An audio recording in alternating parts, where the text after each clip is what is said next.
If you're feeling overwhelmed by a large project you need to tackle, then stick around because we're talking about work strategies to help you out.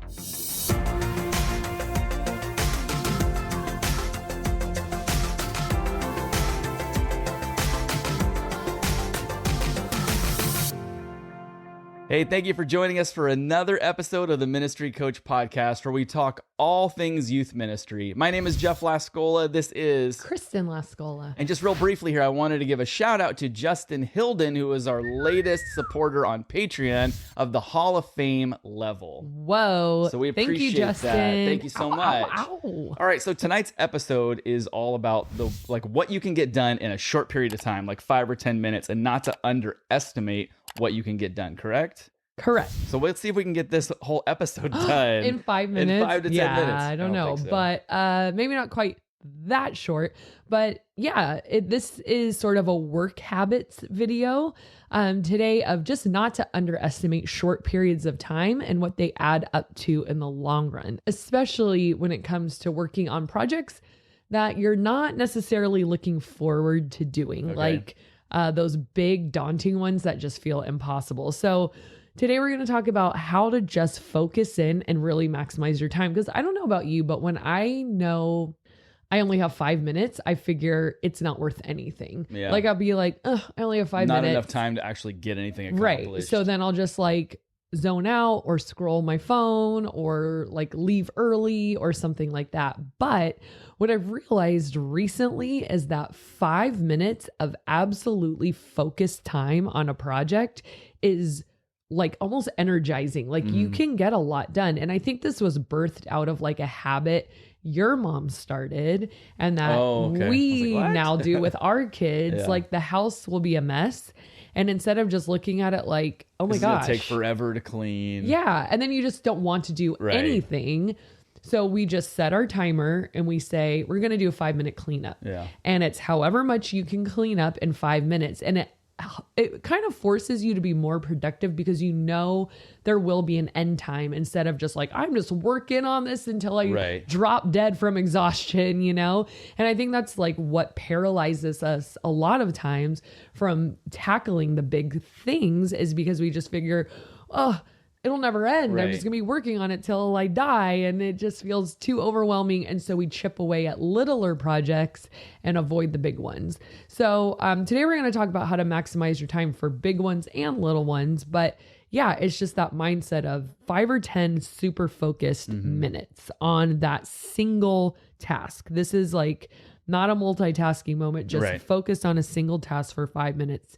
So for example, take camp. So camp feels like a big project a lot of times. You got to update permission slips or load things online or calculate costs, book vehicles, find drivers, all these different things that just feel like, I'll do it tomorrow or, I'll wait till next week. I have other things to do. But if you just took 5 minutes a day to send an email to people who are potential drivers or book your vans or come up with a cool theme, something like that. And then the next day you did 5 minutes. And then the next day, did you know over the course of 9 months, you would have spent 15 hours planning your camp if you give it 5 minutes a day, 5 days a week. So not even the weekends, just 5 minutes a day on a work day, Monday through Friday, which youth pastors, I know you probably take Friday off, but it just shows you. That could have been 15 hours of scrolling on your phone. Right. And it was that. What a way to miss out on that.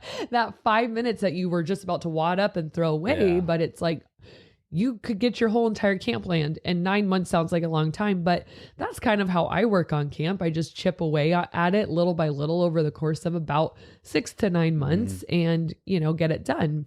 Another thing that, so that's a big project, but then there's those other more frequent projects that you just put off. Right. So for years, I was always super late on my credit card expense reports. So I don't know how finances work where you're at, but I have a church credit card that I make purchases on, like pizza or donuts or game supplies, whatever. Well, once a month, we have to do our expense report, and mine would be late all the time because it would be like, oh my gosh, it's due tomorrow. Right. And I'm like, where's this receipt? And like, oh, someone has to sign this, or I can't find this account number. But what I've disciplined myself to do now is I work on my expense report in little chunks. So about 2 or 3 times a week, I just check on it and say, have any new expenses come through? And I stay on top of it. And then when it's time to submit it, it's like basically ready. Yeah. And I'm never late anymore. And so maybe do a little bit of an inventory to see if there's something like that in your context. Maybe a project that you put off, like maybe you do your own attendance and it's just like, ugh. But if you like split it up in just little 5-minute increments, or maybe if it's a longer project, you have to give it 10 minutes of focus time so that it doesn't bleed into the next week, you know, whatever your cadence is. But if you could just sit there and so you know there's a light at the end of the tunnel and just focus that 10 minutes, it's amazing. Like I've been shocked at what I can get done. Yeah.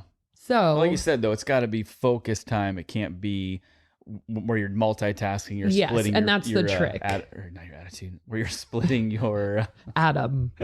Split the atom. Splitting your focus. That was another word I was searching for. I couldn't find. But yeah, like when you're focused specifically on one thing, and it's almost like it's a challenge, like how much can I get done? Right. As opposed to I'm not going to be ticking. able to get much done. It's like, what can I possibly get done in 5 to 10 minutes? Like when we do that 5-minute pickup, I'm always amazed, like, wow, we actually got a majority of the house picked up in that short period of time. And then if you've got it in you, like, you know what, I'm basically done. I'm going to just put in like 2 or 3 more minutes and actually finish it. But it just gives you the option to bail out if you're like, I'm exhausted, but this place is a mess. I'll give it my all for 5 minutes. Yeah. And then sometimes I'll switch tasks and then come back to it for another 5 minutes. But when it's just like, there's those projects that just give you anxiety of even starting, like, oh, I know I have to write curriculum for winter camp. I just am like, feel so paralyzed by it. Start with 5-minute chunks and see how far you get. So I wrote a list of potential things that you can get done in 5 minutes. And I'm not saying, I don't want anyone to hear me like, you must be busy round the clock, never stop. But I'm saying when you have just that little extra time that you're not quite sure what to do with, if that ever happens to you. But what are you saying? Things that theoretically it's possible to do in 5 minutes, or things to put towards 5-minute chunks? Go to the bathroom, check. Hold your breath. Drink a cup of water, check. Go back to the bathroom, check. I think you mean like tasks that are ongoing in your job. Yeah, okay. Like, or ideas of, like, of course it has to do with your job, just not Take like the trash out. This list could go on and on. These are like more things that I do when I have that little extra time at work that I'm like, okay, I could squeeze 5 more minutes in. What should I do? And then because you excuse it and say, well, I don't have enough time to do anything. You might if you do one of these things. Okay. All right. So clean or organize something. So sometimes stuff piles up, or you have a file that just, or receipts or permission slips that need to be shredded. Just find something that you can clean or organize really quick. A drawer or a box that's been sitting in your office forever that just needs to go to the trash or go to the Goodwill or something like that. Just find something quick that you can clean or organize. That could also be cleaning your inbox. So sometimes I'll be like, you know what? I'm just going to try to delete like 30 emails right now that I don't need that are just sitting there. Return emails. Sometimes it's like, I could return 1 or 2 emails real quick. I have 5 minutes to go. You could do a social media post for your youth ministry, something coming up for the weekend, or you could take a poll, just do something fun, whatever. Or you could create the post and have it ready to go for the next time you need it if you're all caught up on that. My intern does that. Like he'll create posts before he needs them. And so that when we do need it, it's ready to go. Yeah. And I'm like, that's so smart to be so ahead of it. We already talked about this. Chip away at a project that is daunting to you. So whether that's one phone call, you book one thing, get one email done, it just get yourself one step closer to that daunting task being chipped away at. Pray. I think this could be a whole episode, but I think a lot of times we forget to pray for our ministries. Like we're so busy and we're work and task oriented. And a lot of youth pastors are just like, they're hard workers. They're like people who get stuff done. Like I've noticed in talking to a few. And so I think like just stopping and praying, like pray for your volunteer team, pray for your students, pray for yourself to have wisdom to know how to lead. Just spend 5 minutes of focused prayer. I'm the kind of person who likes to pray while I'm doing something. Like I'm praying and driving, like multitasking, but like just focused prayer. Yeah. Write a thank you card. Sometimes I think of all the thank you cards I need to write to people and I'm like, oh my gosh, like we just got back from winter camp. I'm like, every single one of my volunteers and leaders deserves a thank you card written by me. They worked so hard. But then I'm like, oh, that's a lot of writing. Right. But if I just like, 5 minutes here, check one off the list and I'll get them done eventually. They don't have to, be out in the mail tomorrow, but by next week, I could get them done just 5 minutes a day or check in on a volunteer. So, a lot of youth pastors struggle with leading their adult staff, leading their small group leaders. You could just send a quick text like, hey, hope you're having a good week. Is there anything I can pray for you for? Or, whatever. You could just send a quick text to reach out to a couple of your volunteers.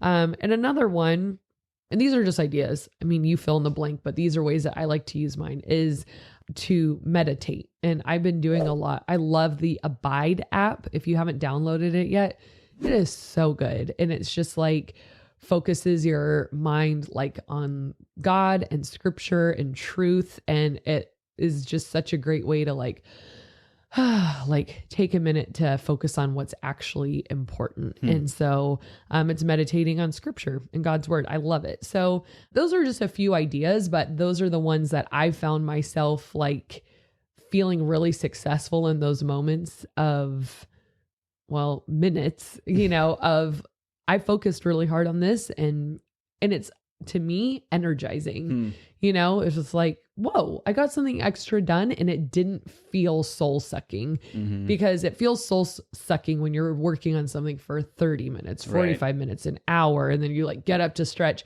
But breaking up stuff in these 5-minute bursts, especially for a person who's high energy and just, likes to bounce around from one task to the next, it can just be a really helpful work strategy. I guess. I think it would be important too to probably make this list of things you can do and have it in your phone or have it on a little post-it on your desk or something, because I'll find myself sometimes thinking, I have 5 or 10 minutes. What should I do? And I spend 5 or 10 minutes trying to think of what would be most important to do. I knew you were going to say that. Time's up, gotta go, or whatever. It's like looking for a show on Netflix, and it's like, oh, well, I'm too tired. I need to go to bed 2 hours. now. Let's go to bed. So I think if you have that kind of readily available, it would help to be like, oh, what do I have next on my list? And boom, you go right to it. Right. And a lot of these are those little things that you also put off. You're like, it's not that important. And you take, I have to take care of this right now. And certain things kind of fall, but like nobody like wakes up thinking about, I'm going to clean out my inbox today. Right. That's number one on my priority list. But it's like that thing you can kind of like just wiggle in there when you have it. Like last night before bed, I'm like, I'll delete like 30 emails and unread or read emails. I don't know what you're getting at, Jeff, but I don't like it. Probably a mixture of both. Oh, okay. Okay. So if you don't get a response, it's because she deleted it. No, it's just boring stuff from the school. Yeah, or the endless number of promotions and ads and things like that. Let's do a comment of the day. No question of the day today. Sorry. How are you, Jeff? How are you? A little under the weather. I'm coming down with a cold. Just came off the stomach flu. I was going to say, last episode we told them how we had the stomach flu. Now you have a cold. Can't seem to How about some vitamins? Just kidding. Can you hear my voice? I have one too. So you probably gave it to me. I went to winter camp. Okay, this is from Easy Bake Shay, who writes, just starting out in youth ministry, and your channel has been nothing short of a blessing for me, especially on helping me get more organized. Oh. I was all over the place. So yeah, what a timely comment for this episode. perfect Easy Bake Shay. Thank you, Easy Bake Shay. Hey, again, thank you, Justin Hilden, for becoming our newest Patreon supporter. If you guys don't know what Patreon is, it's basically just a way of you supporting this ministry. You can always do that through prayer too, but Patreon is a way that you can financially support this ministry. If you'd like to check it out, go to patreon.com/ministrycoach and take a look at some of the options that are there. We'd really appreciate it. We would love for you guys to leave a review wherever you listen to podcasts. And also, if you're listening or watching on YouTube, make sure you leave a comment in the comment section below. Thank you guys so much for watching and listening, and we will see you next time.